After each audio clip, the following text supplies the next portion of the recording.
თქვენთანაც იმავე კითხვით დავიწყებ საუბარს, რაც მაინტერესებდა წინა სტუმრებთან. დღევანდელი განცხადებები ანწუხელიძეზე და ომზე, რომ ის სააკაშვილის რეჟიმმა დაიწყო, შემდგომ ასე ახსნა ირაკლი კობახიძემ წულუკიანის განცხადება. რას ემსახურება? და რამდენად ლოგიკურია ბრაზი, რომელიც ამან გამოიწვია საზოგადოებას? არ ვიცი, ლოგიკურია 2008 წლის ომს ჰქონდა თავისი რაღაცა უბედურება იყო ეს ომი, რა თქმა უნდა, კიდე ტერიტორიული მთლიანობა დაირღვა, კიდე ეგერ აგრესორმა ოკუპაცია განახორციელა, მაგრამ თავისი ნათელი წერტილები ჰქონდა რა. ეს იყო მაგალითად შინდისის გმირები, რომლებიც იბრძოდნენ და დაიხოცნენ საქართველოს ტერიტორიულ მთლიანობაში. იქ იყო ანწუხელიძის გმირობა, რომელმაც თავი გაწირა პირდაპირ. ეს იყო იმ ადამიანების თავგანწირვა, უბრალო ადამიანების თავგანწირვა, ქართველი სამხედროების თავგანწირვა თუ გნებავთ, რომელიც იყო ახლა ათეული შემთხვევები ასეთი დაფიქსირებული და როდესაც ახლა გმირებს აცხადებ შენ რომ ეს გმირობა კი არა პიარზე გათვლილი რაღაცა ამბავი იყო და ესე იგი ანწუხელიძე დაიღუპა სააკაშვილის პიარისთვის, აკნინებ ამ ადამიანს, შეურაცხყოფას აყენებ და მარტო ანწუხელიძეს და მის სულს და შინდისის გმირებს კი არა აყენებ ამ შეურაცხყოფას, აყენებ ქართველ სამხედროებს, ყველას, აი თვითონ ინსტიტუტს აყენებ შეურაცხყოფას, აყენებ ქართველ პატრიოტებს. ყველას, აი ვისაც მიაჩნია რომ საქართველოს უნდა იბრძოლოს თავისი ტერიტორიული მთლიანობისთვის, თავის დამოუკიდებლობისთვის და საერთოდ ეს არის მაღალი ზნეობრივი კატეგორია, ყველა ადამიანს აწუხებ იმაშვები აყენებ შეურაცხყოფას ამით. მე ახლა ისეთი თაობა ვარ და ახლა გამიხარდა რომ ახალი თაობაც ეგერ სამშობლოსთვის და მისი ხვალინდელი დღისთვის მებრძოლი არის.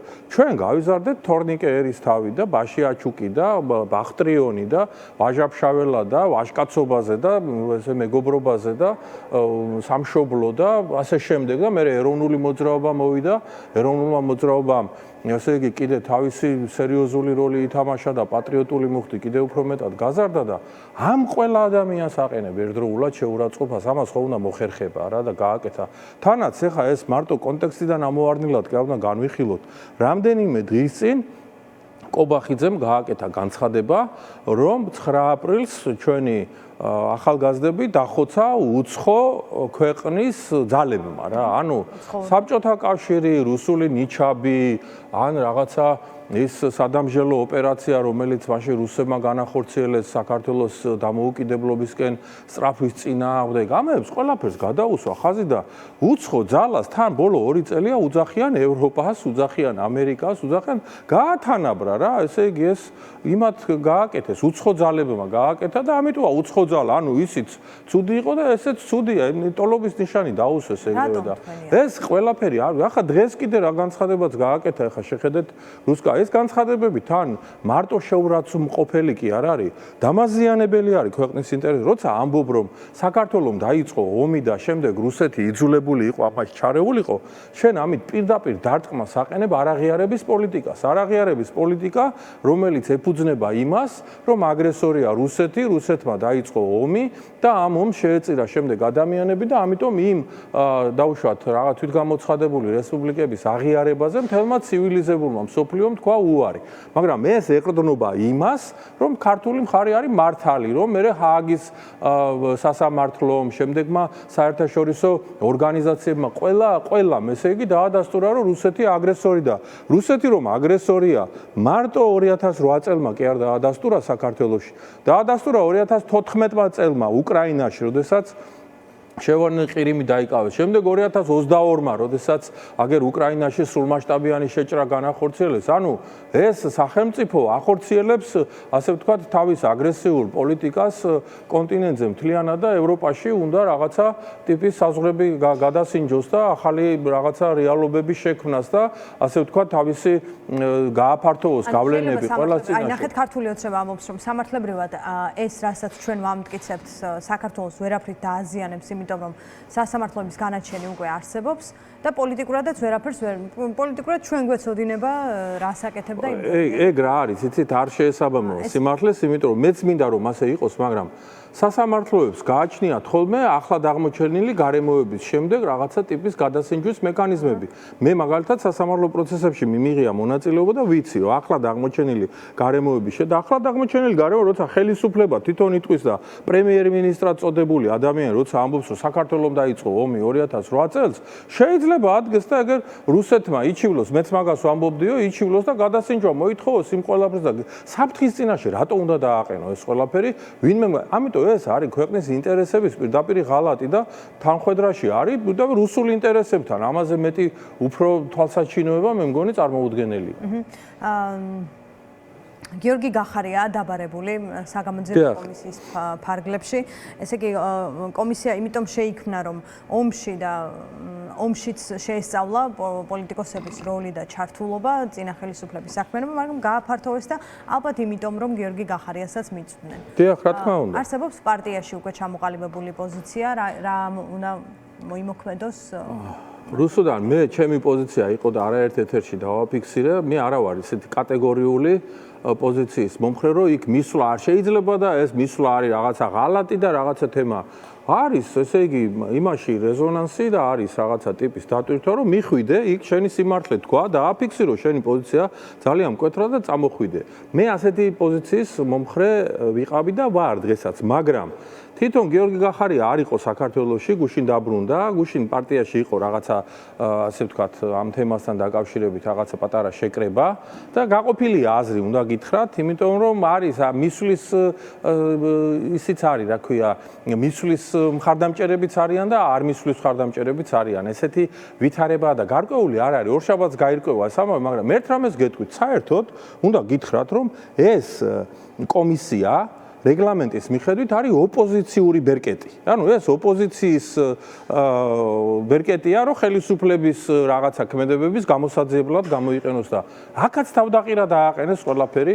ფაქტიურად ესეც მიტაცებული არის. რა პრინციპში ყოველთვის ოპოზიცია ქმნიდა. მიტაცებული, ხო, მიტაცებული არის ეს კომისია, იმიტომ რომ ეხლა ოპოზიცია უნდა იყოს უმრავლესობაში და ოპოზიცია უნდა იყოს უმრავლესობაში და ესენი გვეუბნებიან ჩვენ, რომ მაჭარაშვილი, ინჯია და სოზარ სუბარი არიან ოპოზიციონერები და იქ კიდევ ორი ქოტა არის გახარიას პარტიის, ჩვენი პარტიის ქოტა არის, რომელიც ბუნებრივია, რომ არც აგვითვისებია და არც ვაპირებდით მაგას და განცხადებაც გავაკეთეთ ამასთან დაკავშირებით და ესენი ამბობენ, რომ ეს არის ოპოზიციური, ესე იგი, არ არის დარღვეული რეგლამენტი და ისე აქვს შექმნილი. რეგლამენტის დარღვევითაა შექმნილი და იმის ნაცვლად, რომ ნამდვილად რაღაცა სიმართლე გაარკვიონ, სიმართლე არის ანგარიშგასწორების ადგილად გადააქციეს. ანუ პოლიტიკური შოუს დასადგმელად გამოიყენეს, რითიც ისინი ცდილობენ დღისწესრიგი პოლიტიკური დღისწესრიგი შექმნან თვითონ, თორემ რამდენიმე თვის განმავლობაში ამ ქუჩამ წაართვა მაგათ პოლიტიკური დღისწესრიგი, ამიტომ ცდილობენ ახლა რომ ასეთი ტიპის ტრიუკებით ისახდან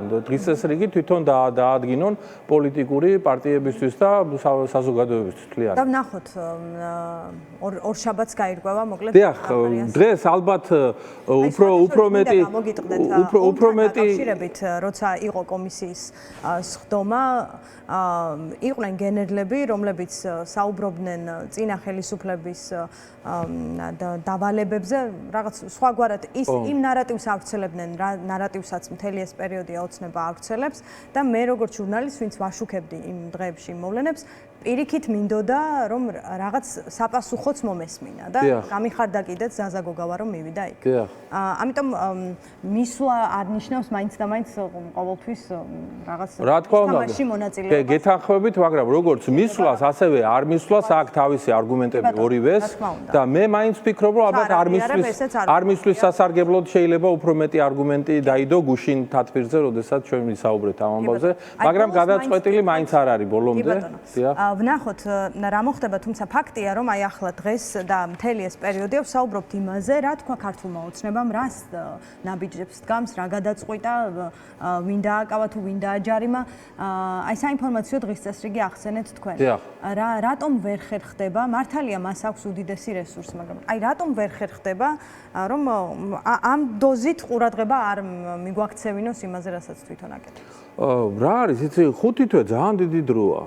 5 თვე ძალიან დიდი დროა. იმდენად დიდი იყო ეს პროტესტი და იმდენად სერიოზული რაღაცა აქტიურობები დაფიქსირდა, რომ ყოველთვის ერთი და იგივე ინტენსივობით ეს შეუძლებელია რომ განხორციელდეს. ოღონდ ერთ რამეს გეტყვით, ის მუხტი, რომელიც არის ქვეყანაში, არსად არ წასულა, ის ბიჭები და ქალბატონი მზეა, რომლებიც პატიმრობაში არიან დღეს, ისინი ის მუხტი რო არსებობს კიდე იმის ერთ-ერთი მთავარი ფაქტორი არის რომ პატიმრები ყავს თან პოლიტპატიმრებს მე არ ვეძახი მაგრამ სინდისის პატიმრები არიან ამ სიტყვის პირდაპირ მნიშვნელობით რატომ იცით იმიტომ რომ ევროკავშირთან ინტეგრაცია გვიწერია კონსტიტუციაში ეს ახალგაზრდები და ეს ადამიანები იცავდნენ ამ მიმართულებით ესე იგი რომ გადაედგა ნაბიჯები აპროტესტებდნენ ამის საწინააღმდეგო ნაბიჯებს და ხელისუფლება ექცეოდა პირიქით რა ამიტომ იმდენად მორალური და იმდენად სწორი პოზიცია აქვს მათ ხელისუფლებასთან მიმართებაში რომ ესენი არ არიან პირდაპირ თან მიტინგების და დემონსტრაციების გამო ვისაც აპატიმრებდნენ საბჭოთა კავშირის პერიოდში პირდაპირ პოლიტპატიმრად აცხადებდა ხოლმე მთელი მსოფლიო ეგეთი ამბავი იყო და ესენი არიან კიდევ უფრო მეტად არანაირი ტიპის კრიმინალური ქმედება მათი დაპატიმრების საფუძველი არის საპროტესტო აქციაზე იქ შეიძლება ზოგს ედავებიან რომ პოლიციელს რაღაც ისქენი რა ქვია წინააღმდეგობა გაუწია ასე შემდეგ მაგრამ ეს არის საპროტესტო აქციის კონტექსტში და იმის იქით არაფერი არ აქვს მათ საწინააღმდეგო ამ ადამიანებს ამიტომ ეს ხალხი ძალიან მნიშვნელოვანი ადამიანები არიან და ამ საპროტესტო საქმიანობისთვისაც ძალიან დიდ ასე ვთქვათ წვლილი შეიტანეს და მომავალში შეიტანენ და რაც შეეხება იმას რომ სად წავიდა ეს საპროტესტო მუხტი არსად არ წასულა და არცად არ წავა უნდა გითხრათ ერთ ჩოულე აგერ ხო ხედავთ ერთმა იმან რა ქვია პერსონამ ხელისუფლებიდან გააკეთა როყიო მოღალატური არამოზომილი განცხადება და ამას მოყვა ამხელა რეაქცია და ერთ ჩოულებრივ ერთ შეხედვით მოვლენა შეუძლია ისევ თავიდან წამოიწყოს ეს ყველაფერი წინააღმდეგობა. ანუ თავარი კრიტიკული მასა არსებობს?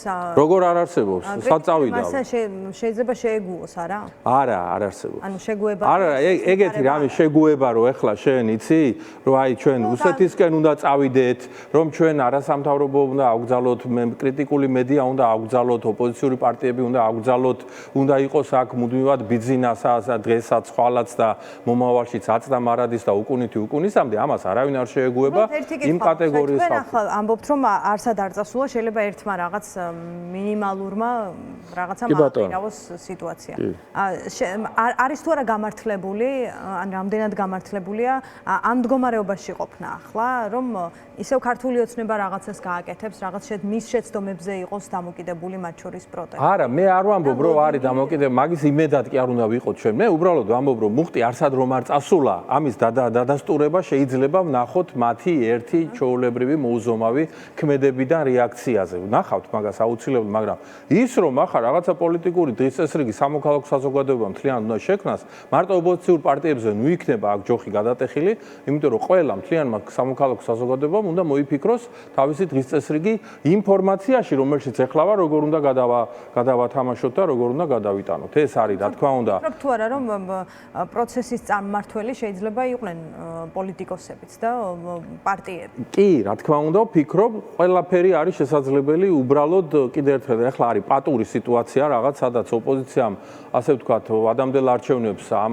ეტაპზე ჯერ ვერ მიაღწია და ხელისუფლებამაც ვერ მიაღწია, რომ ეს პროტესტი გაექრო და რაღაცა სახში გაეშვა და ისიც ეხლა როცა ტრამპის ადმინისტრაცია გამოვიდა პირველ ეტაპზე და ისეთი განცხადებები გააკეთა, რომ ამითი რაღაცა ოცნება ყელყელაობდა, რომ აი ნახე ჩვენ რასაც ვამბობდით ტრამპიც იმას ამბობს და შემდეგ. ეს თემები თავდება უკვე, იმიტომ რომ ტრამპის ადმინისტრაციამ გააკეთა განცხადება უკვე რამდენიმე, ვიცით ამერიკის პოზიციაც, რომ ახლა პარტიების აკრძალვას და მედიის აკრძალვას და სიტყვის თავისუფლების აკრძალვას აქ არავინ არ შეეგუება, აქ არ შეუძლებელია, რომ ამ სივრცეში, სადაც საქართველოს ამდენი წელიწადია თავისი შრომა, თავისი რაღაცა თავგანწირვა თუ გნებავთ დემოკრატიისთვის, თავისუფლებისთვის, დამოუკიდებლობისთვის აქ ჩადებული, რომ ესე იოლად რუსულ ორბიტაზე დაბრუნდეს, ამას არც ჩვენი პარტნიორები დაუშვებენ და არც ქართველი ხალხი არ დაუშვებს, რაც ყველაზე უფრო მთავარია.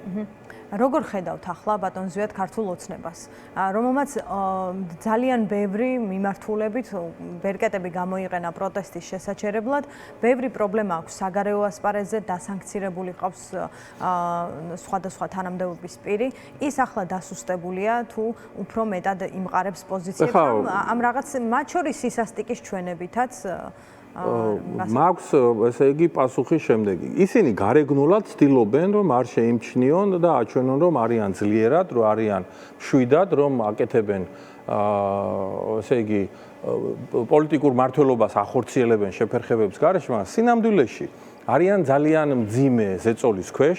ეხლა გეტყვით უბრალოდ პრაქტიკული მაგალითებიდან გამომდინარეს გეტყვით. ეხლა მოსამართლეები, რომლებმაც უსამართლო განაჩენების საფუძველზე ათეულობით ადამიანი ჩასვეს ციხეში. მათ ხო თავიანთ განაჩენს მოაწერეს ამით ხელი. იმიტომ რომ ბიძინა ივანიშვილი მუდმივად კი არ იქნება ხელისუფლებაში. ერთ დღეს აღარ იქნება და ის დოკუმენტალურად დადასტურებული მათი ბრალეულობა დევს. არსად არ გაქრება და არც გაქრება. ისევე როგორც პოლიციელები, რომლებიც ამ 300 თუ 400 ადამიანის სიკვდილამდე რო სცემეს და შემდეგ 50 მათი ყალბი ჩვენებების, არასწორი ჩვენებების საფუძველზე რო არიან დაპატიმრებული, მათაც ხო იციან რომ ეს ყველაფერი ერთ დღეს აუცილებლად წამოყოფს თავს და ვინმე კი არ უნდა გაასამართლოს ისინი რომელიმე პოლიტიკურმა ძალამ, მაგრამ კანონის წინაშე უნდა აგონ პასუხი და ეს ადამიანები, რომლებიც საშინელებებს ყვებიან, როგორ ექცეოდნენ დაკავების შემდეგ, ანუ მათ სივრცეში როცა გადავიდნენ, ამის შემდეგ როგორ ექცეოდნენ წამება, ღირსებისა და პატევის შემლახავი ქმედებები, ესენი ყველაფერი, რაც ჩვენ თვითონ ვიცით და ძალიან უამრავი მასალა დაგროვდა. ეს თქვენ გონიათ რომ სიძლიერი არის? ან ის პატიმრები, რომლებიც გადააგორა ეს კრიზისი, ეს თავიდანვე უფრო თავიდან ჩანდა უფრო მეტად, რაღაც საჯარო მოხელეები ტოვებდნენ. არა, სანამ ცხელია, მაშინ უფრო ყველა ამას აქცევს ყურადღებას, მაგრამ ეს ისეთი ავადმყოფობა არის სახელისუფლებო ორგანიზმის, რომელიც არსად არ წასულა და რომელიც აუცილებლად იჩენს თავს და თვითონ ძალიან კარგად იციან თავიდან ამ სანქციებთან დაკავშირებითაც გეტყვით ერთ რამეს. თავიდან ღლიცინებდნენ ამ სანქციებზე. ეხლა ბაბუაჩემი არ წასულა იმაში ინგლისში და არც მე არ წავალ და ჩემ სოფლებში ვივლი და ხელფას როგორმე ავიღებ და არ იქნება პრობლემა. ეხლა ძალიან მწარედ განიცდიან ამას და მათი რეაქციებიდან გამომდინარე შეგიძლიათ ნახოთ რომ ძალიან აწუხებთ, იმიტომ რომ ეს 3 დღე მჩიოა, ეს ხო ერთწლიანი ან ერთთვიანი სანქცია არ არის. ყველა ვინც იმ სიაში მოხვდება და თანამდებობის პირები არიან, მარტო ივანიშვილი ხო არ არის. მათთან ვინც არის აი მიბმული აი ამ რაღაცა სახელისუფლებო ბერკეტებით და დანაშაულებითაც აქედან გამომდინარე, ყველა არის შეწუხებული, იმიტომ რომ იციან რომ თვითონაც მათი შვილებიც, მათი ოჯახის წევრებიც პრობლემების წინაშე იქნებიან, სულ მუდმივად რა, ეს არ ქრება. თანაც ზოგიერთი სანქცია ესეთი მძიმეა, განსაკუთრებით მაგნიცკის სია და ასე შემდეგ, ხო? ის სანქციები არსად არ მიდის რა. ამიტომ ხელისუფლებაც რომ თქვათ რომ ეხლა დალხენილი მდგომარეობაში არის, ვერ დავეთანხმები ამ მოსაზრებას. მე უბრალოდ გეტყვით რომ ახლა არის ისეთი ვითარება, როდესაც ეს პროტესტი არსად არ წასულა, მაგრამ მისი გამოხატულება არ არის ისეთი მძაფრი და აქტიური, როგორც ეს პირველ დღეებში იყო. კეთილი, მადლობა. მადლობა თქვენ. ზვიად ძიძიგურს